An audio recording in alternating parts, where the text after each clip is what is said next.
2022 Audi RS3, and right off the bat I want to say that I think this is the best RS3 that there has been. Now, under the bonnet, Audi has stayed true to its roots. It stayed with the tried and tested 2.5 litre 5-cylinder turbocharged engine that you can just see purring away in the background there. Now, power is still the same. We've still got the same 397 brake horsepower, but torque is up to 369 pound-feet, which means you get a little bit more oomph in the mid-range, which you can feel. Crucially though, what makes this RS3 better than the previous generations is all the work they've done on the chassis. And to tell you the truth, this car has gone from feeling like the understeer, sort of heavier lump that the RS3 hasn't in the past been sort of labelled, and instead it's a fun and agile absolute missile, especially in these sorts of conditions we have today.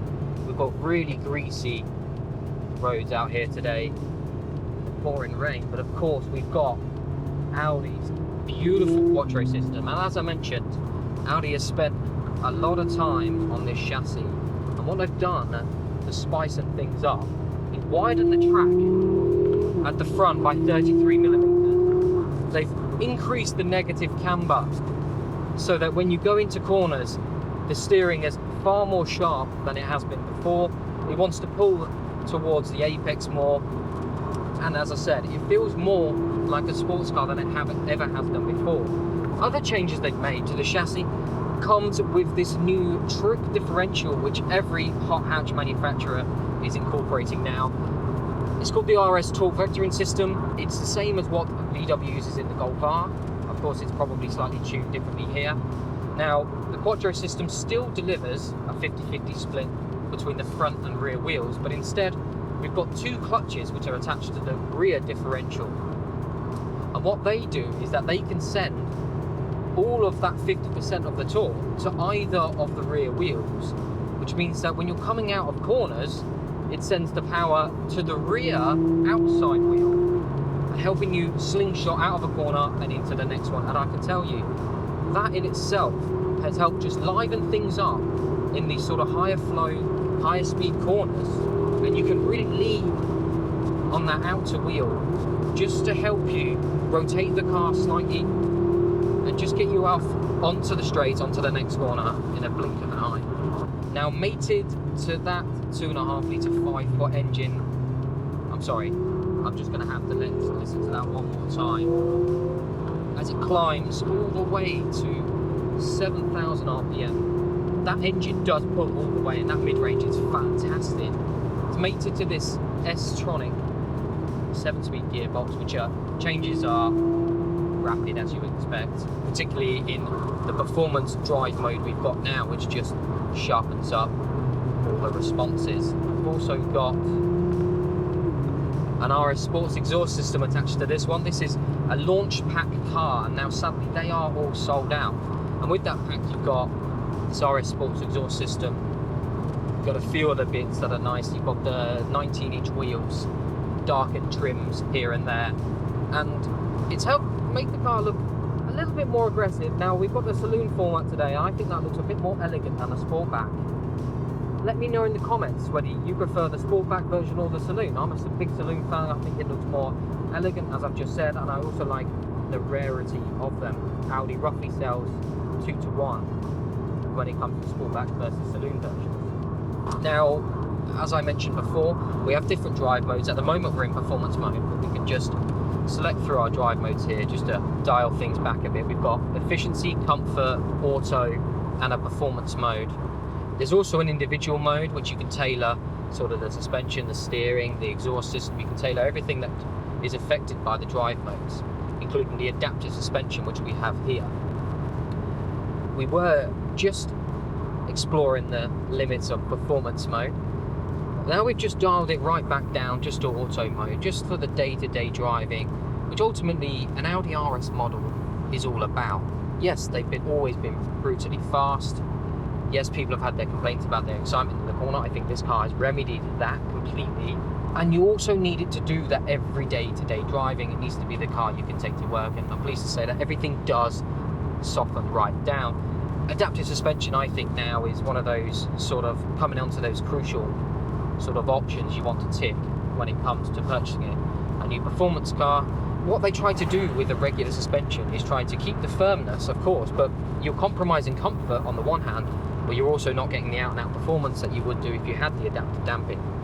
So I think right now we've just softened everything off, and it feels as easy to drive as a regular A3 should be. I mean, inside, for all intents and purposes, this is a A3. Now, an Audi RS product has to be able to do all the performance side of things, of course, but it also has to be able to dial down, and that's why I think these drive modes come in handy. Softening on the dampers is really nice for this day-to-day driving.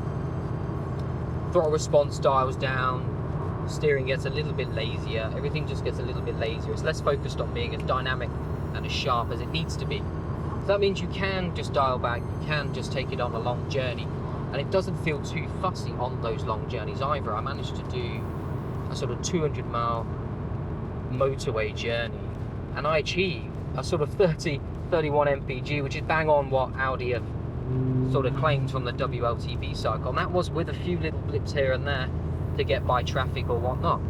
So in practical terms, okay, you're not buying an RS3 and you're not probably worried about the fuel economy, but it's something nice to know in the back, right? Oh, and another bit of consumer advice, as I did find out on aforementioned journey, the wireless charging point. Do not use Apple CarPlay while your phone is connected to the wireless charge port, because it will overheat. Trust me, I found that out. Let's stick this back into performance mode. We've got an RS button on the steering wheel here, which you can select through either an individual mode, or you can get to the performance mode, which just sharpens everything up for you. I'm just popping stability control back on. We've got really greasy roads today, terrible weather. But we want to get all of that power we possibly can do down on the ground, and we really can do across these surfaces. This is one of those ultimate B-road cars. You can drive the absolute socks off of this thing in almost all conditions as well. I was saying before that obviously now the car can send more power to the rear wheels, to either of the rear wheels I should say, via the torque vectoring system, and as a result they have introduced a rear torque mode, an RS rear torque mode, and that basically means that you can essentially do some drifting. Now we're not going to try that, we're on a public road, and as I said it's greasy, but you can look at plenty of footage from marketing, from various other track work where you can full on go sideways. So yeah, stick it in the drift mode, and who said the RS3 couldn't be fun? This thing is an absolute riot, and I'm starting to fall in love with that. Now while that 60k price tag is high, okay, the model starts at roughly 51,000 for the Sportback. You do pay a little premium for the Saloon version, and of course that's based on trim level, so you can spend 65 to 70,000 pound on this for the top ball sprung model and all the options you want with it. I don't know why you would. I feel like we're already questioning the price tag at 60,000. I think any higher is becoming to the point where you can start looking at rivals above, like the BMW M3, which is up now, of course, is all-wheel drive as well. So, and that's starting at just under 80,000 pounds. So if you think 70,000 versus 80, you're getting a much bigger car in the M3. Okay, in the real world, in terms of performance, I think this car could live with it. But you start to take into other options at that point, at that price point anyway. And from where I'm sat in here, unfortunately, this cabin with they're nice soft touch finishes, but it's all black. There's very limited options available to change that up. This is pretty much what you get, and it feels just like an A3. And I guess there's no bad thing, but when you're paying that sort of money, you kind of want it to make you feel a little bit more special. Of course, the Mercedes, on the other hand, the A45 AMG, we know the hot hatch is the direct rival, the hyper hatch, we should really say, in comparison to the Sportback version of this. Now that car is in the 50s as well, and that gets a 4-cylinder engine, which is why I think you can start to slowly justify that 60,000 price tag with the sound of that 5-cylinder engine. It is absolutely phenomenal. the noise it makes, the performance mid-range. Now, you have to be in boost. That's one of my criticisms I've said of this engine I've driven in other models like the RS3 and the TTRS. Unfortunately, you get this lag underneath, sort of 2,500, 3,000 RPM, and it feels a little bit lackluster and a little bit 90s Japanese. It doesn't feel German modern up there. It almost feels like it might need a little bit of hybrid assist, dare I say it, just to feel the torque gap underneath. I don't know what it needs, but it needs something. But it can't all be perfect, so there has to be some negatives, and that is the drawback. Okay, you get absolutely fantastic performance. I don't know if I reeled off those figures yet, but 0 to 62 comes in at 3.8 seconds. 10 years ago, that was supercar performance. 174 mile an hour top speed. If you opt for the RS Dynamics pack, you get carbon ceramic brakes, which means you get a higher top speed of 180 mile an hour. Not that you're going to need that in the UK. I've said before, carbon ceramics are sort of one of those. You don't really need them on a public road, that's for sure. But if you're doing track work in a car that's kind of this heavy, sort of in 1,600 odd kilos, it's a lot of weight to come to a standstill repetitively on a track, which is why carbon ceramics work brilliant there. But on the road, it's an unnecessary option that I find is a little bit too expensive, considering that's a £5,000 option. Straight line speed has never been an issue with the RS3.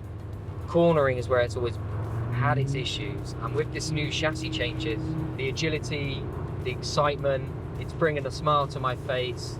The engine note, the whole experience. I've fallen in love with this car, I genuinely have, and I didn't think I would say that about a Quattro product.